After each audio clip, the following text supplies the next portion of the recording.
Hi hello ನಮಸ್ಕಾರ. Welcome back to Anika looks Kannada YouTube channel. ಇವತ್ತು ಬೆಳಿಗ್ಗೆನೇ ನಾನು ಮೇಥಿ ವಾಟರನ್ನ ಕುಡಿತಾ ಇದ್ದೀನಿ. ನೆನ್ನೆ ಲಾಗ್ನ ನೋಡಿದರೆ ನಿಮಗೆ ಗೊತ್ತಾಗೋಗುತ್ತೆ. ಮಾರ್ನಿಂಗಿಗೆ ಅಂತೇಳಿ ನಾನು ಮೇಥಿನ ಒಂದು ಸ್ಪೂನಷ್ಟು ನೆನೆಸ್ಕೊಂಡು ಇಟ್ಕೊಂಡಿದ್ದೆ. ಬೆಳಿಗ್ಗೆ ಖಾಲಿ ಹೊಟ್ಟೆನಲ್ಲೇ ಈ ರೀತಿ ಒಂದು ವಾಟರ್ನ ಕುಡಿಯೋದ್ರಿಂದ ಮೆಟಬಾಲಿಸಮ್ ಬೂಸ್ಟ್ ಆಗುತ್ತೆ, ಜೊತೆಗೆ ಆರೋಗ್ಯ ಚೆನ್ನಾಗಿರುತ್ತೆ. ಬಾಡಿನಲ್ಲಿ ಯಾವುದೇ ರೀತಿ ಅನ್ಕಂಡೀಷ್ನಲ್ ಪೇಯ್ನ್ಸ್ ಇದ್ದರೆ ಅಥವಾ ಆ ಥರ ಏನಾದರೂ ಪ್ರಾಬ್ಲಮ್ಸ್ ಇತ್ತು ಅಂದರೆ ಇದು ಸಾಲ್ವ್ ಆಗುತ್ತೆ. ಸೊ ನಾನು ಈ ರೀತಿ ಸೋಕಿಂಗ್ ವಾಟರ್ನ ತಗೋತಾ ಇದ್ದೀನಿ. ಸೊ ಒಂದು ಗ್ಲಾಸಷ್ಟು ವಾಟರ್ ಹಾಕಿದ್ದೆ. ಆ ಮೇಥಿನ ಮತ್ತೆ ಏನಕ್ಕಾದರೂ ರೀಯೂಸ್ ಮಾಡ್ಬೋದು ಅಂತೇಳಿ ಸ್ವಲ್ಪ ವಾಟರನ್ನ ಅಲ್ಲೇ ಇಟ್ಕೊಂಡಿದ್ದೀನಿ. ಸ್ವಲ್ಪ ಹೇರ್ ಪ್ಯಾಕ್ ಹಾಕೋಣ, ಫುಲ್ಲು ಸ್ಕ್ಯಾಲ್ಪೆಲ್ಲ ಡ್ರೈ ಡ್ರೈ ಡ್ರೈ ಅನಿಸ್ತಾ ಇತ್ತು. ಫುಲ್ ಡ್ರೈ ಆಗಿಬಿಟ್ಟಿದೆ, ಅಲ್ಪ ಸ್ವಲ್ಪ ಅಲ್ಲ. ಹಾಗಾಗಿ ಹೇರ್ ಪ್ಯಾಕ್ ಹಾಕ್ಕೊಳ್ಳೋಣ ಅಂತೇಳಿ ಸ್ವಲ್ಪ ಮಾತ್ರ ವಾಟರ್ನ ಅಲ್ಲಿ ಇಟ್ಕೊಂಡು ರಿಮೈನಿಂಗ್ ಒಂದು ಮುಕ್ಕಾಲು ಗ್ಲಾಸಷ್ಟು ವಾಟರ್ನ ಚೆನ್ನಾಗಿ ನಾನೇ ಕುಡಿದೆ. ಸೊ ನೋಡ್ತಾ ಇರ್ಬೋದು ರಿಮೈನಿಂಗ್ ಇಷ್ಟು ಉಳಿದಿದೆ. ಇದಕ್ಕೆ ಈಗ ಹೇರ್ ಪ್ಯಾಕ್ಗೆ ಏನೇನು ಬೇಕು ಅದನ್ನು ತೊಗೊಳ್ಳೋಣ. ಯಾಕಂದರೆ ಇವತ್ತು ವೈಕುಂಠ ಏಕಾದಶಿ ಇತ್ತು. ಸ್ನಾನ ಮಾಡಿಕೊಂಡು ದೇವ್ರಿಗೆ ದೀಪ ಹಚ್ಚೋಣ ಅಂತ ಹೇಳಿಬಿಟ್ಟು ಹೇರ್ ಪ್ಯಾಕ್ನ ಈಗಲೇ ಹಾಕ್ಕೊಬಿಡೋಣ ಅಂತೇಳಿ ಬೆಳಿಗ್ಗೆನೇ ಒಂದು 7 ಗಂಟೆ ಟೈಮಲ್ಲೇ ಲಾಗ್ ಮಾಡ್ತಿರೋದು ನಾನು. ಎಲ್ಲ ರೆಡಿ ಮಾಡ್ಕೊಳ್ತಾ ಇದ್ದೀನಿ. 1 ಸ್ಪೂನಷ್ಟು ಮೆಂತ್ಯನ ರಾತ್ರಿನೇ ನೆನೆಸಿಟ್ಕೊಂಡಿದ್ದೆ. ಅದಕ್ಕೆ ಸ್ವಲ್ಪ ಕರಿಬೇವು ಹಾಗೆ ಸ್ವಲ್ಪ ಮೊಸರು ಹಾಕ್ಕೊಂಡು ನಾನು ಚೆನ್ನಾಗಿ ಗ್ರೈಂಡ್ ಮಾಡ್ಕೊತಾ ಇದ್ದೀನಿ. ಫುಲ್ಲು ನೈಸ್ ಪೇಸ್ಟ್ ಆಗಬೇಕು, ತರಿ ತರಿ ಆಗಬಾರ್ದು. ಪೂರ್ತಿ ನೈಸ್ ಪೇಸ್ಟ್ ಆದರೆ ಚೆನ್ನಾಗಿರುತ್ತೆ. ತರಿ ತರಿ ಹಾಕ್ಕೊಂಡ್ರೆ ಏನಾಗುತ್ತೆ ಗೊತ್ತಾ, ಎಲ್ಲ ಕೂದಲಲ್ಲಿ ಹಾಗೆ ಉಳಿದ್ಬಿಡುತ್ತೆ. ಸ್ನಾನ ಮಾಡಿದ್ರೂ ಕೂಡ ಎಷ್ಟೇ ರಿನ್ಸ್ ಮಾಡಿದ್ರೂ ಅದು ನೀಟಾಗಿ ಬರಲ್ಲ. ಅದೆಷ್ಟು ನೈಸಾಗಿರುತ್ತೋ ಅಷ್ಟು ನೀಟಾಗಿ ಶಾಂಪು ಥರ ವಾಪಸ್ಸಾಗುತ್ತೆ. ನೋಡ್ತಿರ್ಬೋದು ನನ್ನ ಸ್ಕಾಲ್ಪಲ್ಲೆಲ್ಲ ಎಷ್ಟೊಂದು ಡ್ಯಾಂಡ್ರಫ್ ಆಗಿದೆ ಅಂತ. ನೋಡಿ, ಆ ಥರ ಫುಲ್ಲು ಸ್ವಲ್ಪ ಇದು ಮಾಡಿದ್ರೆ ಫುಲ್ ಹೇರೆಲ್ಲ ಕುತ್ಕೋತಾ ಇದೆ. ಇಷ್ಟೊಂದು ಡ್ಯಾಂಡ್ರಫ್ ಆಗೋ ತನಕ ಏನು ಮಾಡ್ತಿದ್ರಿ ಅನಿಕಾ ಅಂದರೆ, ಆಯಿಲ್ ಹಾಕಿರಲಿಲ್ಲ ಕಂಟಿನ್ಯೂಸ್ 1 ವೀಕಿಂದ 2 ವೀಕ್ಸಿಂದನೇ ಹಾಕಿರಲಿಲ್ಲ. ಬ್ಯಾಕ್ ಟು ಬ್ಯಾಕ್ ಡೈಲಿ ತಲೆಗೆ ಸ್ನಾನ. ಸೊ ಹಾಗಾಗಿ ಆ ಥರ ಆಗಿತ್ತು. ಸರಿ, ಅದನ್ನು ನಾನೇ ರಿಪೇರ್ ಮಾಡ್ಕೊಳ್ಳೋಣ ಅಂತ ಹೇಳಿಬಿಟ್ಟು ಈ ರೀತಿ ಸ್ಕಾಲ್ಪ್ಗೆಲ್ಲ ನೀಟಾಗಿ ಆ ಪೇಸ್ಟನ್ನು ಹಾಕ್ಕೊಳ್ತಾ ಇದ್ದೀನಿ. ಎಷ್ಟು ನೀಟಾಗಿ ಆಗ್ತಾಯಿದೆ ನೋಡಿ. ಒಂದೊಂದು ಸ್ಕಾಲ್ಪಲ್ಲೂ ತುಂಬ ಡ್ಯಾಂಡ್ರಫ್ ಇತ್ತು. ನನಗೆ ಸೈಡಲ್ಲಿ ಎಲ್ಲೂ ಇರಲಿಲ್ಲ, ನೆತ್ತಿ ಮೇಲೆ ಜಾಸ್ತಿ ಇತ್ತು. ಮೇ ಬಿ ನಾವು ಡೈರೆಕ್ಟ್ ನೆತ್ತಿ ಮೇಲೆ ಶಾಂಪೂನ ಅಪ್ಲೈ ಮಾಡ್ತೀವಿ ಅಂತಲೂ ಇರ್ಬೋದು, ಹೇಳೋಕ್ಕಾಗಲ್ಲ. ಹಾಗಾಗಿ ಸೊ ನೀಟಾಗಿ ನಾನು ನನ್ನ ಎಲ್ಲ ಹೇರ್ನ ಫ್ರಂಟ್ ಸ್ಕಾಲ್ಪ್ಗಂತೂ ಸಖತ್ತಾಗಿ ಹಾಕ್ಕೊಂಡೆ. ಅದಾದಮೇಲೆ ಎಲ್ಲ ಸೈಡ್ಸಲ್ಲೂ ನೀಟಾಗಿ ಎಲ್ಲ ಕಡೆಯೂ ಸ್ಪ್ರೆಡ್ ಆಗೋ ಥರ ನೀಟಾಗಿ ಹೇರ್ ಪ್ಯಾಕ್ನ ಹಾಕ್ಕೊಂಡೆ. ಏಕಾದಶಿ ಇದ್ದಿದ್ದರಿಂದ ಟೈಮ್ ಕೂಡ ಇರಲಿಲ್ಲ. ಸೊ ಒಂದು 20 ಮಿನಿಟ್ಸ್ ಅಥವಾ ಒಂದು 10 ಮಿನಿಟ್ಸ್ ಅಷ್ಟೇ ನನಗೆ ಅಲ್ಲಿ ಹೇರ್ ಪ್ಯಾಕ್ನ ಮೇಂಟೈನ್ ಮಾಡೋಕ್ಕಾಯಿತು. ಅಟ್ಲೀಸ್ಟ್ ಒಂದು ಹಾಫ್ ಆನ್ ಅವರ್ ಆದರೂ ಬಿಡಬೇಕು, ಚೆನ್ನಾಗಿ ಡ್ರೈ ಆಗುತ್ತೆ. ಅದೆಷ್ಟು ಚೆನ್ನಾಗಿ ಡ್ರೈ ಆಗುತ್ತೋ ಹಾಗೆ ಸ್ಕಾಲ್ಪಲ್ಲಿರೋ ಅಷ್ಟು ಡ್ಯಾಂಡ್ರಫ್ನ ನೀಟಾಗಿ ಎತ್ಕೊಳ್ಳುತ್ತೆ. ಅದಕ್ಕೋಸ್ಕರನೇ ಒಂದು ಹಾಫ್ ಆನ್ ಅವರ್ ಆದರೂ ಅದನ್ನು ಹಾಕ್ಕೊಂಡು ಬಿಡಬೇಕು. ಬಟ್ ನನಗಷ್ಟು ಟೈಮ್ ಇರಲಿಲ್ಲ. ಏಕಾದಶಿ ಇತ್ತು, ಬೆಳಗ್ಗೆ ಪೂಜೆ ಮಾಡಬೇಕು, ಹಾಗೆ ಅಭಿಯವ್ರಿಗೂ ಕೂಡ ಟೆಂಪಲ್ ಹೋಗಬೇಕು. ಅಷ್ಟರಲ್ಲಿ ಏನಾದರೂ ಟಿಫನ್ ಮಾಡ್ಕೊಡೋಣ ಅಂತ ಕೂಡ ಅನ್ಕೋತಾ ಇದ್ದೆ. ಸೊ ಫೈನಲಿ ಎಲ್ಲ ಕಡೆಯೂ ಹಾಕ್ಕೊಂಡು ನೀಟಾಗಿ ಅದನ್ನು ಒಂದು ಬನ್ ರೀತಿ ಕಟ್ಬಿಡೋಣ ಅಂತೇಳಿ ಎಲ್ಲ ಕಡೆಯೂ ಸ್ಪ್ರೆಡ್ ಮಾಡಿ ನೀಟಾಗಿ ಉಳಿದಂಥ ಹಿಟ್ಟನ್ನು ಹಿಂದೆ ಇರೋ ಕೂದಲಿಗೂ ಕೂಡ ನೀಟಾಗಿ ಎಲ್ಲನೂ ಹಾಕ್ಕೊಂಡೆ. ನಾನು ಹೇರ್ ಕಲರ್ ಮಾಡ್ತೀನಿ. ಹೇರ್ ಕಲರ್ ಮೀನ್ಸ್ ನಾನು ಅವಾಗವಾಗ ಮೆಹಂದಿ ಹಾಕ್ತೀನಿ. ಅದರಿಂದ ಸ್ವಲ್ಪ ಮೆರೂನ್ ಕಲರಲ್ಲೂ ಕಾಡ್ತಿದೆ ಹೇರು. ಸೊ ನೋಡ್ತಾ ಇದ್ದೀರಾ ಅಲ್ಲ, ಇವಾಗ ಸ್ನಾನ ಮಾಡ್ಕೊಂಡು ಬಂದಮೇಲೆ ನನ್ನ ಹೇರ್ ಎಷ್ಟು ನೀಟಾಗಿದೆ ಅಂತ. ಒಂದು ವಾಶ್ಗೆ ಡ್ಯಾಂಡ್ರಫ್ ಪೂರ್ತಿಯಾಗಿ ಖಾಲಿಯಾಗಿದೆ. ನಾನು ಅವಾಗವಾಗ ಈ ಥರ ಹೋಮ್ ರೆಮಿಡೀಸ್ ತುಂಬ ಮಾಡ್ತಿರ್ತೀನಿ. ಟಿಪ್ ಬೇಕು ಅಂದರೆ ಇದನ್ನು ಫಾಲೋ ಮಾಡಿ. ಆ್ಯಂಡ್ ಅದಾದಮೇಲೆ ಬೆಳಗ್ಗೆ ಪೂಜೆ ಮಾಡಿಬಿಡೋಣ ಅಂಥೇಳಿ ಪೂಜೆಗೆ ಕೂತ್ಕೊಂಡೆ. ನಮ್ಮ ಮನೇಲಿರೋದು ಕೆಲವೊಂದು ಫೋಟೋಗಳು, ಕೆಲವೊಂದು ವಿಗ್ರಹಗಳಷ್ಟೇ, ಹೆವಿ ಏನೂ ಇಟ್ಕೊಂಡಿಲ್ಲ. ಬಟ್ ಅದೇ ತುಂಬ ಜಾಸ್ತಿಯಾಗಿ ಕಾಣಿಸುತ್ತೆ. ಸೊ ಇರುವಂಥ ಎಲ್ಲ ಫೋಟೋಗಳಿಗೂ ಹೂವು ಇಟ್ಟು ದೀಪಕ್ಕೆ ಆಯಿಲ್ ಹಾಕಿ ಎಲ್ಲ ರೀತಿಯೂ ದೀಪ ಹಚ್ಚಿ, ಗಂಧದ ಕಡ್ಡಿ ಹಚ್ಚಿ, ಹಾಗೆ ತುಂಬ ದಿನ ಆಗೋಗಿತ್ತು. ನಾನು ಒಂದು 15 ದಿನವೇ ಆಗಿತ್ತು ಅನಿಸುತ್ತೆ ಪೂಜೆ ಮಾಡಿ. ಅಭಿನೇ ಮಾಡ್ತಾಯಿದ್ರು. ಲಾಸ್ಟ್ 1 ವೀಕಿಂದ ಮಾಡೋಕ್ಕಾಗಿರಲಿಲ್ಲ. ಅದಕ್ಕೆ ಮುಂಚೆ ಅಭಿನೇ ಮಾಡ್ತಾಯಿದ್ರು. ಸರಿ, ಇವಾಗ ನಾನೇ ಪೂಜೆ ಮಾಡೋಣ ಏಕಾದಶಿ ದಿನ ಅಂತೇಳಿ ಎಲ್ಲನೂ ನೀಟಾಗಿ ಈ ರೀತಿ ಮಾಡಿಕೊಂಡೆ.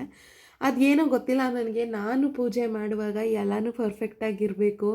ಒಂದು ಮಿಸ್ ಆಯಿತು ಅಂದರೂ ನಂಗೆ ಅದು ಪೂಜೆ ಅಂತಲೇ ಅನಿಸಲ್ಲ. ಹಾಗಾಗಿ ನಾನು ಪೂಜೆನೇ ಮಾಡೋಕ್ಕೆ ಹೋಗಲ್ಲ. ಹೌದಾ, ಇದಿಲ್ವಾ, ನಾನು ಮಾಡಲ್ಲ, ಆ ಥರ ಮೈಂಡ್ಸೆಟ್ಟಿಗೆ ಬಂದುಬಿಡ್ತೀನಿ ನಾನು. ಸೊ ಎಲ್ಲರಿಗೂ ಪೂಜೆ ಮಾಡಿ ನಮ್ಮ ರಾಯಪ್ಪನ ಹತ್ರ ಕೆಲವೊಂದು ಬೇಡಿಕೆಗಳನ್ನ ಇಟ್ಟು ಎಲ್ಲ ರೀತಿಯೂ ನೀಟಾಗಿ ಪೂಜೆನ ಮುಗಿಸ್ಕೊಂಡೆ. ನಾನು ಪ್ರತಿದಿನ ನನ್ನ ರಾಯಪ್ಪನ ಈ ಥರ ಕೇಳ್ತೀನಿ, ಅವರು ಪ್ರಸಾದ ಕೊಡ್ತಾರೆ, ಕೊಡಲೇಬೇಕು ಕೂಡ. ಸೊ ಫೈನಲ್ ಆಗಿ ಈ ರೀತಿ ಎಲ್ಲ ಪೂಜೆನ ಮುಗಿಸ್ಕೊಂಡಿದ್ದಂತೂ ಆಯಿತು. ಲಾಸ್ಟಿಗೆ ಸ್ವಲ್ಪ ಧೂಪ ಹಾಕ್ಕೊಳ್ಳೋಣ, ಚೆನ್ನಾಗಿ ಆಗಿರುವಂಥ ದೃಷ್ಟಿ ಎಲ್ಲ ನಿವಾರಿಸ್ಕೊಳ್ಳೋಣ ಅಂತ ಹೇಳಿಬಿಟ್ಟು ಸ್ವಲ್ಪ ಕೆಂಡದಲ್ಲಿ ದೀಪನೂ ಹಾಕ್ಕೊಂಡೆ. ಯಾಕೋ ಗೊತ್ತಿಲ್ಲ ರಾಯರು ಪ್ರಸಾದ ಕೊಟ್ಟಿಲ್ಲ ಅಂತ ಮತ್ತೆ ಪೂಜೆ ಮಾಡಿ ಮತ್ತೆ ಪ್ರಸಾದನ ತಗೊಂಡು ಅದಾದಮೇಲೆ ನಾನು ನನ್ನ ಕುಕ್ಕಿಂಗನ್ನು ಶುರು ಮಾಡೋಣ ಅಂತ ಅಂದ್ಕೊಂಡೆ. ಬೆಳಗ್ಗೆನೇ ಅಬಿಗೆ ಲೇಟ್ ಆಗಿದ್ದರಿಂದ ನನಗೆ ಯಾವುದೂ ಶೂಟ್ ಮಾಡ್ಕೊಳಕ್ಕಾಗಲಿಲ್ಲ. ಅವ್ರಿಗೆ ಇಮಿಡಿಯೇಟಾಗಿ ಇನ್ಸ್ಟಂಟಾಗಿ ಸ್ವಲ್ಪ ಇಡ್ಲಿನ ಮಾಡಿಕೊಟ್ಟೆ. ಅದೇ ನಾನು ಮಿಕ್ಸ್ ರವೆ ಉಪ್ಮಾ ಮಾಡಿರ್ತೀನಲ್ಲ, ಅದೇ ಥರ ಇನ್ಸ್ಟಂಟ್ ರವೆ ಮಿಕ್ಸಲ್ಲೇ ಪ್ರೀಮಿಕ್ಸಲ್ಲೇ ಇಡ್ಲಿನ ಮಾಡಿಕೊಟ್ಟೆ. ಬಟ್ ಅರ್ಜೆಂಟಿಗೆ ಕ್ಯಾಮ್ರಾ ಆನ್ ಮಾಡಿದ್ದೀನಿ ಅಂದ್ಕೊಂಡೆ, ಬಟ್ ಆನ್ ಮಾಡಿರಲಿಲ್ಲ. ಹಾಗೆ ಶೂಟ್ ಆಯಿತು, ಸೊ ಅದು ಕ್ಯಾಪ್ಚರ್ ಆಗಲಿಲ್ಲ. ಅದಾದಮೇಲೆ ನೆಕ್ಸ್ಟ್ ನಾನು ಅವ್ರ ಜೊತೆನೇ ಹೋಗಿ ಸ್ವಲ್ಪ ತರಕಾರಿ ತೊಗೊಂಡು ಮನೆಗೆ ಡ್ರಾಪ್ ಹಾಕಿಸ್ಕೊಂಡೆ. ದೇವಸ್ಥಾನಕ್ಕೆ ಹೋಗಿದ್ದೆ, ಹಾಗೆ ದೇವಸ್ಥಾನದಲ್ಲಿ ಮುಗಿಸ್ಕೊಂಡು ಬಂದು ತರಕಾರಿನೂ ತೊಗೊಂಡು ಬಂದೆ. ಸೊ ತುಂಬ ಫ್ರೆಶ್ ಆಗಿತ್ತು, ತುಂಬ ಚೆನ್ನಾಗಿತ್ತು. ಆದರೆ ನನಗೆ ಏನು ರಿಕ್ವೈರ್ಮೆಂಟ್ ಇರುತ್ತೋ ನಾನು 3 ಡೇಸ್ಗೊಂದು ತೊಗೋತೀನಿ. ಯಾಕಂದರೆ ತುಂಬ ಸ್ಟಾಕ್ ಇಟ್ಕೊಳ್ಳೋ ಬದಲು ನಾವು ಖಾಲಿ ಮಾಡ್ತಾ ಮಾಡ್ತಾ ಒಂದೊಂದೇ ತೊಗೊಳ್ಳೋದು ಬೆಟರ್ ಅಂತ ಅನಿಸುತ್ತೆ. ಹಾಗಾಗಿ ನಾನು 3 ಡೇಸ್ಗೊಂದು ಎಲ್ಲ ತರಕಾರಿಗಳನ್ನೂ ಮಿಕ್ಸ್ ಮಾಡ್ತಾ ಈ ಥರ ತೊಗೋತೀನಿ. ಸೊ ಎಲ್ಲನೂ ಕೂಡ ಆದಷ್ಟು ಬೌಲ್ಗೆ ನೀಟಾಗಿ ಹಾಕೋತಾ ಇದ್ದೀನಿ. ಮೊದಲೆಲ್ಲ ತುಂಬ ವಾಶ್ ಮಾಡ್ಕೋತಿದ್ದೆ, ಬಟ್ ಇವಾಗ ಯೂಸ್ ಮಾಡುವಾಗಲೂ ಕೂಡ ವಾಶ್ ಮಾಡ್ತೀನಿ. ಹಾಗೆ ಹಾಟ್ ವಾಟರಲ್ಲೇ ವಾಶ್ ಮಾಡ್ತೀನಿ, ಚಳಿಗಾಲ ಇರೋದ್ರಿಂದ. ನೀಟಾಗಿ ಅದನ್ನು ಹಾಕ್ಕೊಂಡ್ರೆ ಸಾಕು ಅಂತೇಳಿ ಬಾಕ್ಸಸ್ಗೆಲ್ಲ ನೀಟಾಗಿ ಹಾಕ್ಕೊಳ್ತಾ ಇದ್ದೀನಿ. ಮೆಣಸಿನ್ಕಾಯಿ ಅಂತ ಈ ರೀತಿ ತೊಟ್ಟು ಬಿಡಿಸ್ಕೊಂಡು ಇಟ್ಕೊಂಡ್ರೆ ತುಂಬ ದಿನ ಲೈಫ್ ಬರುತ್ತೆ. ಹಾಗಾಗಿ ಎಲ್ಲನೂ ಈ ರೀತಿ ಫ್ರಿಡ್ಜ್ಗೆ ನಾನು ಸ್ಟೋವ್ ಮಾಡ್ಕೋತೀನಿ. ಇದೆಲ್ಲ ತುಂಬ ಫ್ರೆಶ್ ಆಗಿರುತ್ತೆ. ಆಲ್ಮೋಸ್ಟ್ ಒಂದು 15 ಡೇಸ್ವರೆಗೂ ಟಚ್ ಮಾಡೋದೇ ಇದ್ದರೆ ಇನ್ನೂ ಚೆನ್ನಾಗಿರುತ್ತೆ. ಇದಾದಮೇಲೆ ಸಂಜೆ ನನ್ನ ಲಾಗ್ನ ನಾನು ಶುರು ಮಾಡಿಕೊಂಡೆ. ಸಂಜೆ ಮತ್ತು ನಮ್ಮ ಅಭಿಯವರಿಗೆ ಬೆಳಗ್ಗೆನೇ ಕೇಳಿಟ್ಟಿದ್ದೆ ಏನು ಬೇಕು ಅಂತ. ಬಟರ್ ನಾನ್ ಕುಲ್ಚಾ ಮಾಡು ಅಂತ ಹೇಳಿದ್ರು. ಮೈದಾ ಹಿಟ್ಟು ಡಯಟ್ ಮಾಡ್ತಾಯಿದ್ದೀರಾ ಬೇಡ ಅಂದೆ. ಮೈದಾ ಹಿಟ್ಟಲ್ಲಿ ಮಾಡಬೇಡ, ಹೊಸ ಥರ ಗೋಧಿ ಹಿಟ್ಟಲ್ಲಿ ಮಾಡು ಅಂದರು. ಸರಿ, ನಾನು ಟ್ರೈ ಮಾಡೋಣ, ಗೋಧಿ ಹಿಟ್ಟಲ್ಲಿ ಯಾವತ್ತೂ ಮಾಡಿಲ್ಲ ಅಂತೇಳಿ ಗೋಧಿ ಹಿಟ್ಟಲ್ಲೇ ಬಟರ್ ನಾನ್ ಮಾಡೋದಕ್ಕೆ ಟ್ರೈ ಮಾಡಿದೆ.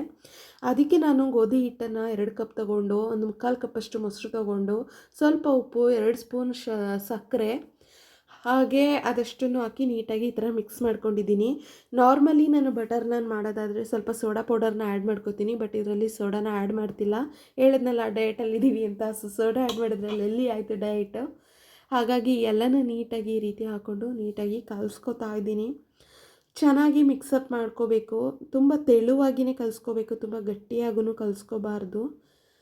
ಚೆನ್ನಾಗಿ ಬರುತ್ತೆ ಹಿಟ್ಟಂತೂ ಸಾಫ್ಟಾಗಿ. ನೋಡಿ, ಆಲ್ರೆಡಿ ರೆಡಿನೇ ಆಗೋಯ್ತು ಹಿಟ್ಟು. ತುಂಬ ಹೊತ್ತೇನು ಕಷ್ಟಪಡಲಿಲ್ಲ ಕಲಿಸೋದಕ್ಕೆ, ಬಟ್ ತುಂಬ ಸ್ಮ್ಯಾಶ್ ಮಾಡಿ ಉಜ್ಜಿ ಕಲಿಸ್ಕೋಬೇಕು ಇದನ್ನು. ಸೊ ನಾನಂತೂ ಇದನ್ನೊಂದು 10 ನಿಮಿಷನೇ ಕಲಿಸಿದ್ದೀನಿ ಅಂತ ಹೇಳ್ಬೋದು. ಸೊ ಕಲಸಿ ಆದಮೇಲೆ ಈ ಥರ ಸಾಫ್ಟ್ ನೋಡಿ ಚೆನ್ನಾಗಿ ಬಂತು. ಕೈಗೂ ಅಂಟೋದಿಲ್ಲ, ಅಷ್ಟು ನೀಟಾಗಿ ಬರುತ್ತೆ. ಅದಾದಮೇಲೆ ನೆನೆಯೋದಕ್ಕೆ ಅಂತ ಮಿನಿಮಮ್ ಒಂದು 2 ಅವರ್ಸ್ ಆದರೂ ಇಡಬೇಕು. ಒಂದು ಹಾಫ್ ಆನ್ ಅವರ್ ಇಟ್ಟರೂ ಚೆನ್ನಾಗಿ ಬರುತ್ತೆ, ಬಟ್ ನಾನೊಂದು 2 ಅವರ್ಸೇ ಇಟ್ಟಿದ್ದೆ. ಸಂಜೆ ಒಂದು 5:30-6 ಗಂಟೆಲಿ ಕಲಿಸಿದ್ದು. ಸರಿ ಅಂತೇಳಿ ಚೆನ್ನಾಗಿ ಕಲಸಿ ನೆನೆಯೋಕೆ ಇಟ್ಬಿಟ್ಟು ಎತ್ತಿಟ್ಕೊಂಡೆ. ಅದಾದಮೇಲೆ ತರಕಾರಿ ಎಲ್ಲ ಕಟ್ ಮಾಡ್ಕೊಳ್ಳೋಣ ಅಂತ ಹೇಳಿಬಿಟ್ಟು ಈ ರೀತಿ ಎಲ್ಲ ತರಕಾರಿಗಳನ್ನ ತೊಗೊಂಡೆ. ಮಿಕ್ಸ್ ವೆಜ್ ಕರಿ ಮಾಡ್ಕೊಳ್ಳೋಣ ಅಂತ. ಬದನೆಕಾಯಿ ಅಂತೂ ತಂದು ಒಂದು 15-20 ದಿನವೇ ಆಗೋಗಿತ್ತು. ಸರಿ ಯೂಸ್ ಮಾಡಿಬಿಡೋಣ ಅಂತೇಳಿ ಬದನೆಕಾಯಿನೂ ಕೂಡ ಇದ್ರ ಜೊತೆ ಯೂಸ್ ಮಾಡ್ತಾಯಿದ್ದೀನಿ. ಬಟ್ ಇದು ನೆಸೆಸಿಟಿ ಇಲ್ಲ, ಇದೆಯಲ್ಲ ತುಂಬ ದಿನ ಆಯ್ತಲ್ಲ, ಖಾಲಿ ಮಾಡಿಬಿಡೋಣ ಅಂತೇಳಿ ಇದ್ರ ಜೊತೆನೇ ಹಾಕೋತಾ ಇದ್ದೀನಿ. ಸೊ ಎಲ್ಲ ತರಕಾರಿಗಳನ್ನೂ ಈ ರೀತಿ ಕಟ್ ಮಾಡ್ಕೊಳ್ತಾ ಇದ್ದೀನಿ. ಏನೇನು ತರಕಾರಿ ಯೂಸ್ ಮಾಡಿದ್ದೀನಿ ಅಂದರೆ ಬದನೆಕಾಯಿ, ಕ್ಯಾಪ್ಸಿಕಮ್ಮು, ಹಾಗೆ ನಮ್ಮ ಬ್ರೋಕೊಲಿ, ಹಾಗೆ ಸ್ವಲ್ಪ ಬೀನ್ಸು, ಇಷ್ಟನ್ನು ಆ್ಯಡ್ ಮಾಡ್ಕೊಂಡಿದ್ದೀನಿ. ಆಲೂಗೆಡ್ಡೆ ಈ ಥರ ಎಲ್ಲ ನನಗೆ ಯೂಸ್ ಮಾಡೋಕ್ಕಾಗಲ್ಲ. ಕ್ಯಾರೆಟ್ ಹಾಕಿದ್ರೆ ತುಂಬ ಸ್ವೀಟ್ನೆಸ್ ಬರುತ್ತೆ, ಹಾಗಾಗಿ ನಾನು ಹಾಕೋತಾ ಇಲ್ಲ. ಸೊ ಈರುಳ್ಳಿ ಒಗ್ಗರಣೆಗೆ ಒಂದು ಅರ್ಧದಷ್ಟು ಕಟ್ ಮಾಡ್ಕೊಂಡಿದ್ದೀನಿ.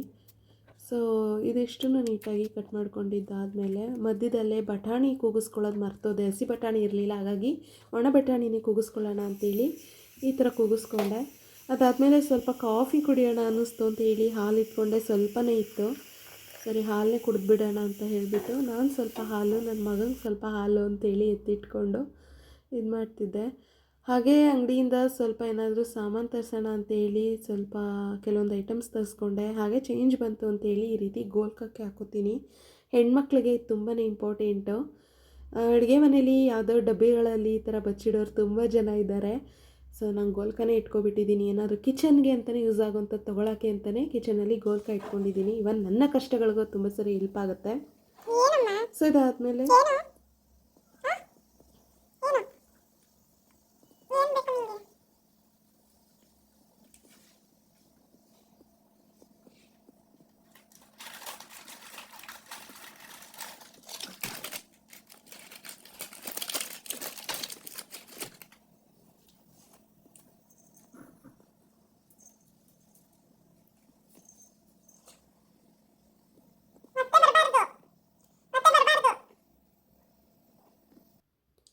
ಸೊ ಫೈನಲಿ ನನ್ನ ಮಗ ನನ್ನ ಜೊತೆಗೆ ಏನಾದರೂ ಬೇಕು ಅಂತ ಅಡುಗೆ ಮನೆಗೆ ಬಂದು ನಿಂತ್ಕೋತಾನೆ. ಈ ನಡುವೆ ಅವ್ನಿಗೆ ಲೋನ್ಲಿ ಅನಿಸ್ತಿದೆಯೋ ಏನು ಅನಿಸ್ತಿದೆಯೋ ಗೊತ್ತಿಲ್ಲ. ಅವನಿಗೂ ಕೂಡ ಸ್ನ್ಯಾಕ್ ಕೊಟ್ಟು ಕಳಿಸ್ದೆ, ಬಿಸ್ಕೆಟು.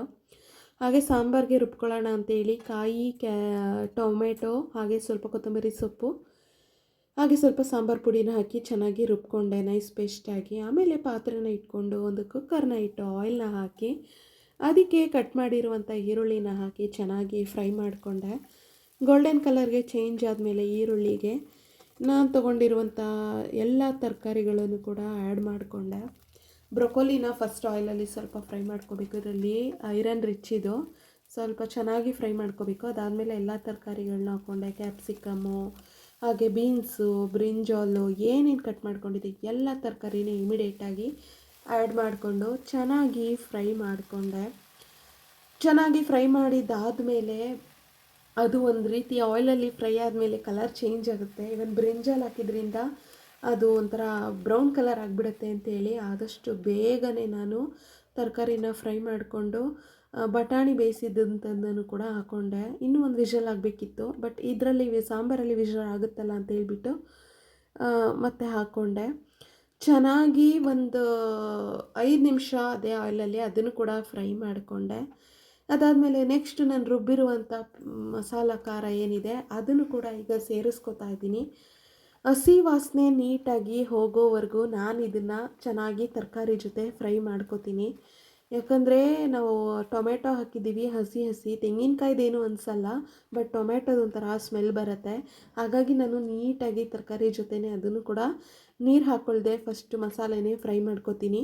ಅದಾದಮೇಲೆ ಈ ರೀತಿ ಚೆನ್ನಾಗಿ ಮಿಕ್ಸಪ್ ಮಾಡಿಕೊಂಡು ಅದಕ್ಕೆ ಎಷ್ಟು ಕ್ವಾಂಟಿಟಿ ನೀರು ಬೇಕೋ ಅಷ್ಟು ಕ್ವಾಂಟಿಟಿ ನೀರನ್ನ ಹಾಕೋತೀನಿ. ನಾನಿಲ್ಲಿ ಸೆಮಿ ಸಾಂಬಾರು, ಈ ಕಡೆ ಗ್ರೇವಿನೂ ಅಲ್ಲ ಕರಿನೂ ಅಲ್ಲ ಸಾಂಬಾರು ಅಲ್ಲ ಅನ್ನೋ ಥರ ಮಾಡ್ಕೋತಾ ಇದ್ದೀನಿ. ಬೆಂದ ಮೇಲೆ ತರಕಾರಿಯಿಂದನೂ ನೀರು ಬಿಡುತ್ತೆ. ಸೊ ಹಾಗಾಗಿ ಎಲ್ಲನೂ ಹಾಕಿ ಉಪ್ಪನ್ನು ಹಾಕಿ ಚೆನ್ನಾಗಿ ಒಂದು ಸರಿ ತಿರುಗಿಸ್ಕೊಂಡು ನಾನು ಲಿಡ್ನ ಕ್ಲೋಸ್ ಮಾಡಿಕೊಂಡು ಒಂದು ವಿಷಲ್ ಅಷ್ಟು ಮಾತ್ರ ತಗೋತೀನಿ. ಯಾಕಂದರೆ ತರಕಾರಿ ಬೆಂದೋಗ್ಬಿಡುತ್ತೆ, ಪೂರ್ತಿಯಾಗಿ ಬೆಂದಿದ್ರೆ ಅಷ್ಟು ಚೆನ್ನಾಗಿರಲ್ಲ. ಹಾಗಾಗಿ ಸೊ ನೋಡಿ ಈ ಥರ ಆಗಿದೆ. ಸೊ ಈಗ ನಾನು ಇದಕ್ಕೆ ಕೊತ್ತಂಬರಿ ಸೊಪ್ಪನ್ನ ಹಾಕಿ ಈ ರೀತಿ ರೆಡಿ ಮಾಡ್ಕೊತಾ ಇದ್ದೀನಿ.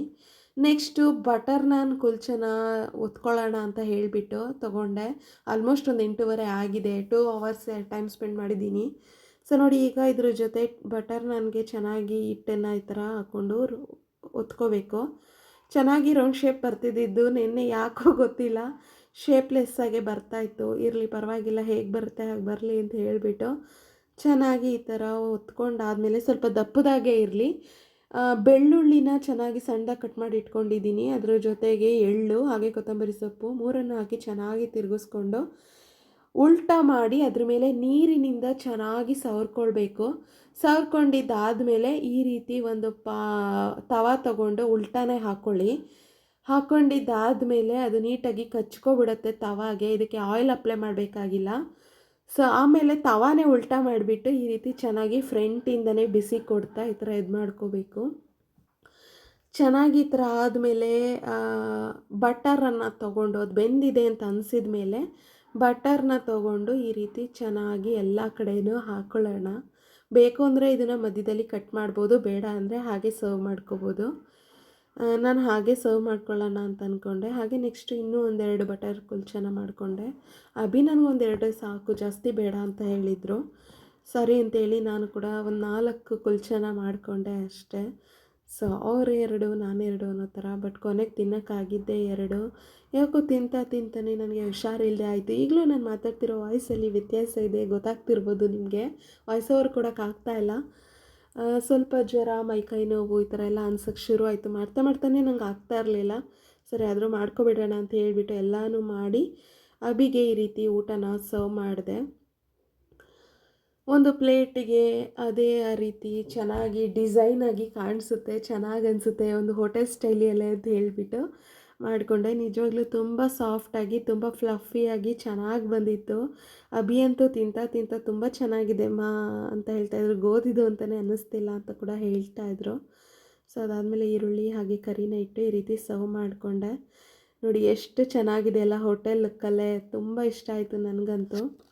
ಫೈನಲಿ ನಾವಿದನ್ನು ಅಭಿಗೆ ಸರ್ವ್ ಮಾಡಿ ನನ್ನ ಊಟನೂ ಕೂಡ ಮಾಡಿಕೊಂಡು ಆ, ನಾನು ಕೂಡ ಈ ಒಂದು ವಿಡಿಯೋನ ಎಂಡ್ ಮಾಡ್ತಾ ಇದ್ದೀನಿ. ವಿಡಿಯೋ ನೋಡಿದ್ದಕ್ಕೆ ಥ್ಯಾಂಕ್ ಯು ಸೋ ಮಚ್. ಏನಾದರೂ ತಪ್ಪಿದರೆ ಕಮೆಂಟ್ ಬಾಕ್ಸಲ್ಲಿ ತಿಳಿಸಿ. ಮುಂದಿನ ವ್ಲಾಗಲ್ಲಿ ಸಿಗೋಣ. Thank you.